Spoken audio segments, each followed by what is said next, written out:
You say it was bipolar disorder, not meth, but now you're facing 3 years in prison. Nicole Nutter's courtroom testimony begins with heartbreak and ends with a chilling decision. A woman battling untreated mental illness, addiction, and family breakdown stands before a judge, hoping for help, not handcuffs, but with a history of revoked probations and a psychotic break at the center of her charges. The stakes couldn't be higher. Will the court choose compassion or punishment? All right, court is calling 2024 CR 011162, State of Texas versus Nicole Nutter. Could I have parties announced for the record for the state? Albert Chidas for Ms. Nutter. And are you Miss Nutter? Yes, ma'am. All right, you entered a plea on December 20th, of no contest. The court waived Nope. the repeater allegation without objection. According to the plea bargain agreement, punishment is to be assessed at a cap of 5 in the prison. There's a $2,000 fine, and the state is opposed to your application. Have both parties had a chance to review the PSI report and the TAP evaluation? Yes, Your Honor. Any objection? No objection, Your Honor. Any witnesses? Yes, Your Honor. All right. I'd like to call my client. All right, can you raise your right hand? Do you solemnly swear or affirm the testimony you give will be the truth and nothing but the truth, so help you God? Yes, ma'am. All right, you can lower your hand, state your name for the record. My name is Nicole Nutter. All right, defense. Ms. Nutter, you're applying for probation. What can you tell the judge that will give her confidence that you're gonna succeed at probation? And when I plan on getting out, I plan on getting a job, staying with my daughter, and just trying to get on with my life and do better. I don't do drugs anymore. I'm sorry. I don't do drugs anymore. Okay. My legs were run over on December 6th, 2023. And as soon as my legs were run over by the vehicle, it snapped me into reality. And I haven't done methamphetamine since the day my legs were run over. And now, let me ask you another question. Have you had mental health issues? They diagnosed me when my daughter was just born, and I denied the drug that they diagnosed me, Depakote, and I told them that I wasn't going to take it because my daughter was young and I didn't want to be on medicine. So all these years I've been without Okay, healthcare. but what were you diagnosed with? Bipolar, Okay. And the Depakote was to treat the bipolar disorder? yes, And you were not on your medication? no. Okay. not on my medication. Now, on this instant offense, were you using methamphetamines when you were arrested? No, Were you taking your Depakote or something similar? no, I wasn't taking anything. I know I had a psychotic breakdown, a mental breakdown, because there's nothing else that can explain it. I wasn't under the influence of anything. All right, so here's the thing. You're going to need to speak up so the court reporter can hear, and everyone else, you need to whisper. So And so, when you went over, what was this trailer place that you went to? it was my friend's house that I was living at. And were you allowed to be there at the time? Yes, I lived there with him. But were you allowed to be there at the time that you went there, when you got arrested? At the time, well, I didn't think anything of it, even though we had like a little dispute a few days like before that. I didn't think, because he's my friend. Had he kicked you out? Well, he gave me my clothes and I went to spend the night in another friend's house in the Okay. trailer park. Okay, and so, did you intend to burglarize his home? No, not at all. I just What was the reason you went there? talk with him about Um, the cats that I let out of the cages and to let him know what was going on, what I had done. okay, now, if the judge is gonna consider probation, she's gotta consider what the likelihood that you're gonna successfully complete probation. So you've had probation before, right? Yes. And you've struggled with probation. Yeah, I've struggled in the past. Has bipolar disorder been an issue? I believe it's always been an issue. That's why I get myself medicated with with the methamphetamines. I never got treated until now. And the medicine that I'm on just works really well. I haven't had any of those breakdowns mentally that I was having before all this happened. So while you've been in county, have you been put on medication? Yeah, they put me on Risperdal. Okay, so if the judge decides she's gonna give you probation, do you have a place to go since you're not gonna be living with Tim anymore? I have my daughter's house. My daughter has an apartment. She's 21. She's here today. Okay, and so do you have any additional family support? Her, my children's father. Okay, all right. Thank you. No further questions, Judge. Any questions? I just,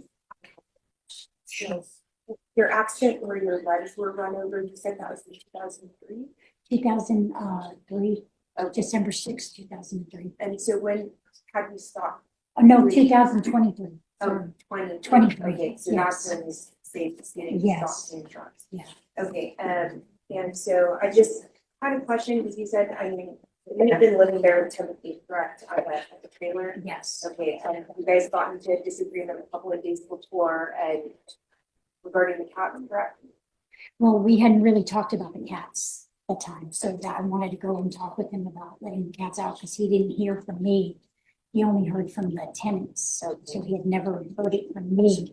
So I wanted to go over and talk to him and let him know what was going on.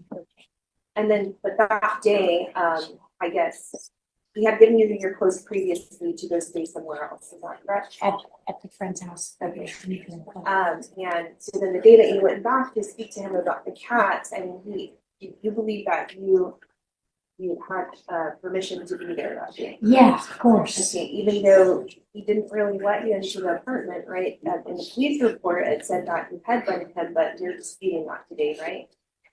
No, it wasn't a headbutt. It was, Kind of like Yes. checking him, correct? yes, yeah, And at one point you fell down and you're going back and forth with the chest, Yeah. correct?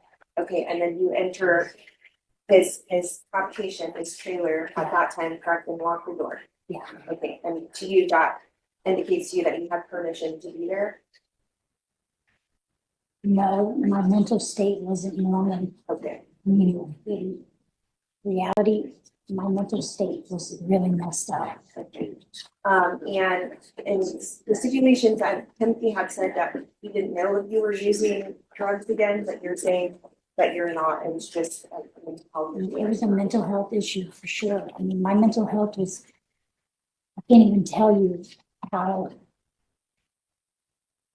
what kind of things were going on in my head at the time that were just not even normal. When I entered Bear County, they put a yellow shirt on me. I thought I was pregnant. I haven't had sex Well, that's okay. We don't have to go into since that. December 6th. That's okay. So, I'm done asking you questions. Okay, I've kind of clarified what I want to. All right, any other questions? No other questions for her. I do have one other witness, or I don't know if the court needs to hear, but her daughter and her ex-husband are here. The daughter would just be testifying about the fact that she can provide a home for her mother. Okay, I don't know if you need to hear from her. It's sufficient just to know that. that's fine for me to know that, but if you would like to call them as a witness, we'll have to bring this back in the afternoon. No, we don't need to do that, Judge. You sure? Yeah. You sure? Well, out of an abundance of caution, I would like to call the daughter just to. All right, so we'll come back in the afternoon at 1:30 and we'll finish up this hearing, okay? All right, thank you. you're welcome. Back on the record in 2024 CR 011162, State versus Nicole Nutter. If I could have parties reannounced for the record, State. Defense. Albert Chidas for Ms. Nutter. And are you Miss Nutter? Yes, ma'am. All right. So, State, you said that you had another witness present. One other person I was gonna call. All right, if you call them, please. Paige Slater. All right. Hello. Hi, and excuse me, you need to stand over there.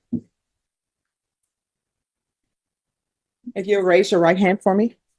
Do you solemnly swear affirm the testimony you give will be the truth and nothing but the truth, so help you God? Yes. All right, you can lower your hand, state your name for the record. Paige Slater. All right, if you'll make sure you keep your voice up so that I can hear, because my allergies are acting up, and also so that the court reporter can hear. Yes. All right, defense. Could you let me know what your relationship is to Miss Nutter? She's my mom. And where do you live? Not address, but town? San Antonio. Okay. And are you willing to help your mom get through, assuming the court were to give her probation, are you willing to assist her in housing? Yes, she can stay with me. I'm at. And do you live alone in the apartment? Do you have children in the apartment? No, just me and a dog. Okay.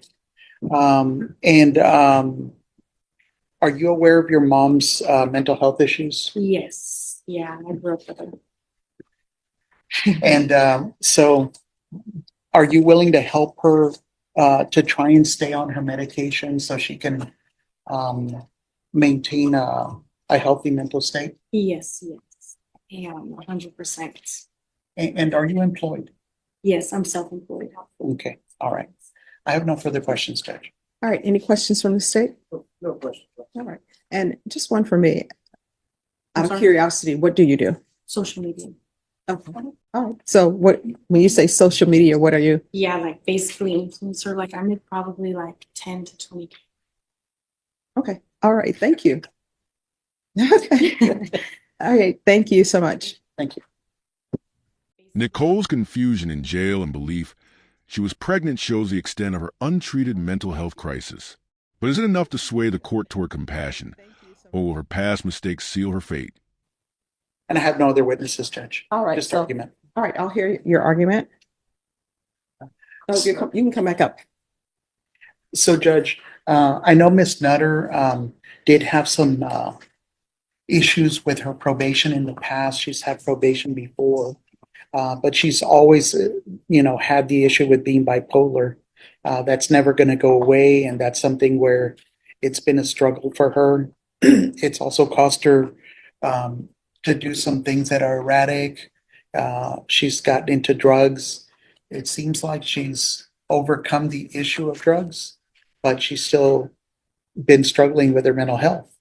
And she did have a job before she was arrested. She was working with, I'll probably butcher his name, but Tim Height, the complainant. And Tim was very generous, very helpful. He's a religious man, and he was helping her in giving her a job, giving her a place to stay, trying to get her, closer to God and away from drugs. He was interviewed by the state, and he himself feels that it's way too much to say it was a burglary of the habitation. He thinks that it probably should have been like a criminal trespass. He just wanted her gone because she was acting so crazy, so erratic, out of control. I think in page 5 of the report to the court, he's interviewed and kind of gives his thoughts on the matter, which is that he wants her to get the help she needs. He thinks she has a drug problem, but she is bipolar and she wasn't on her medication. So she either has to be getting her medication for bipolar, and in addition, if there's a drug issue, getting drug treatment. And my client's open to doing what she needs to do. She's just asking the court to have the opportunity to do that.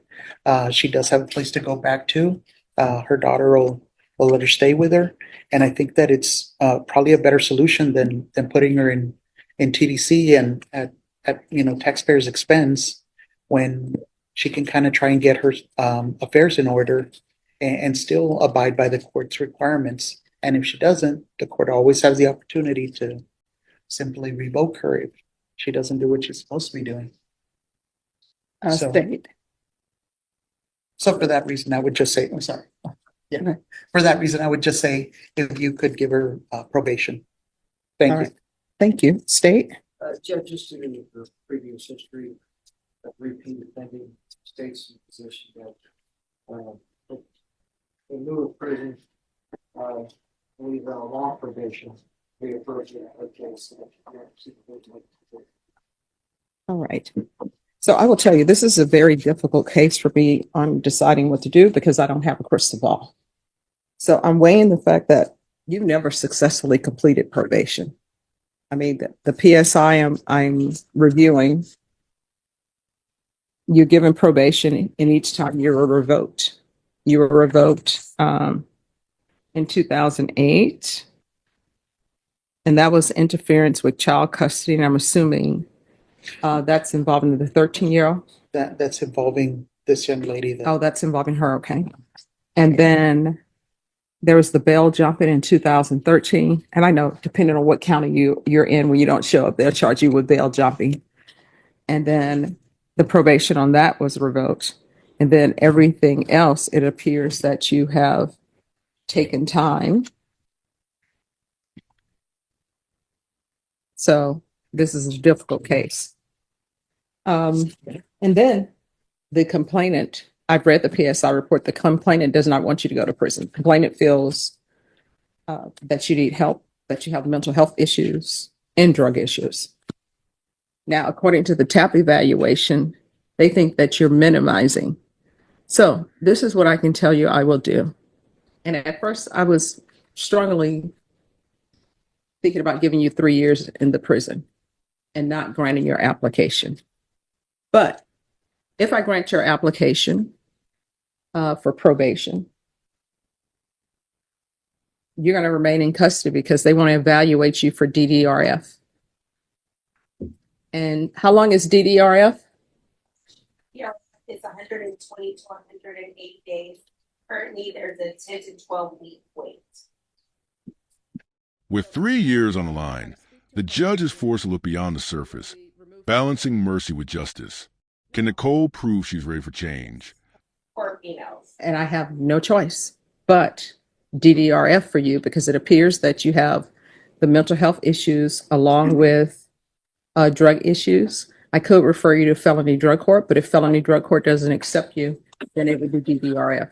So you can either, I can sentence you to 3 years in the prison. You'll receive credit for whatever time you've been in, or I grant your application. People will tell you probation in here is not easy. It's designed for the probationer that's before me. But if I grant you probation, then you're going to remain in custody. She's told you what the wait time is. That's the wait time. I have no control over that. So those are your two choices. If you would like to discuss it with your attorney, you can. All right. You're welcome. Do y'all want to sit in the box and discuss? And then I'll bring you all back up. All right. Well, Judge, actually, she's pretty clear on what she wants to do. Yes.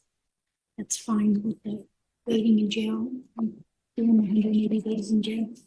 All right. No, she's saying it's going to be 180 days. And then what else, Ms. Abrams? So the program itself is 120 to 180 days, and the wait time is 10 to 12 weeks.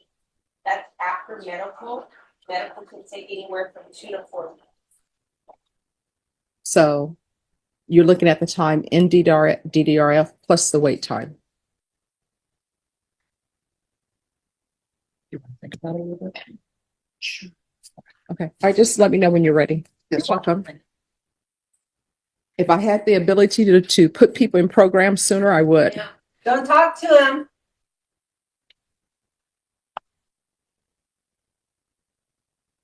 Okay, so family members, let me explain something to you guys. It's their choice, what they want to do. I would always tell my clients this. When the family members would tell them do A, B, C, or D, I always say, you know what? At the end of the day, if that person ends up going to prison, you're not doing the time. If that person ends up accepting probation, you're not the one who's on probation. They are. So it has to be their decision. All right? So if you all try to speak to her again, you're going to be removed from the courtroom. No problem. Yes, we're back on the record and 2024 CR 011162. All right, have you all had a chance to discuss your options? We did, Judge. And what are you requesting, Ms. Nutter? 3 years. Prison? Yes. All right, the court is finding you guilty. The court will sentence you to 3 years in the prison, give you credit for any time served. I'll request the therapeutic community for her. But you'll have to request it also. Do you understand? No. When you go there, you'll have to let them know that you would like to be in the therapeutic community. The therapeutic community doesn't increase the time that you're in the prison.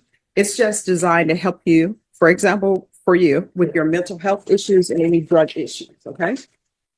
And there is a $2,000 fine. All right, so we can go off the record. Here's the thing. At some point, Nicole Nutter's case is a tragic example of what happens when mental health, substance abuse, and the justice system collide. The court's final decision wasn't just about punishment. It was about whether Nicole could ever truly recover. What do you think? Should she have been given another chance? Or did the court get it right? you're going to be looking at a habitual offender status. And what that means is for certain felonies, if you're charged with it, your minimum is 25 years in the prison. You understand?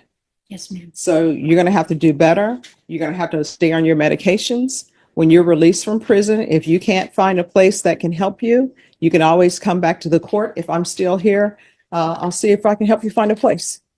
All right, good luck to you. Thank you. You're welcome.